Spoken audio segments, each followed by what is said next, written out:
بسم اللہ الرحمن الرحیم صلی اللہ علیہ یا رسول اللہ صلی اللہ تعالی علیہ وسلم۔ صحیح بخاری حدیث نمبر 95۔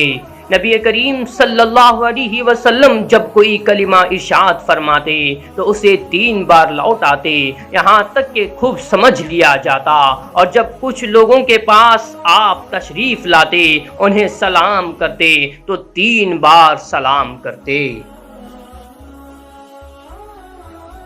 حدیث نمبر 96۔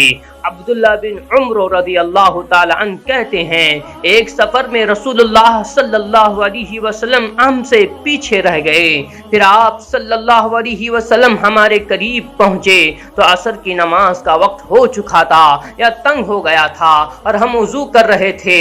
ہم اپنے پیروں پر پانی کا ہاتھ پھیرنے لگے تو آپ صلی اللہ علیہ وسلم نے بلند آواز سے فرمایا کہ آگ کے عذاب سے ان ایڑیوں کی جو خشک رہ جائے خرابی ہے، یہ 2 مرتبہ فرمایا یا 3 مرتبہ۔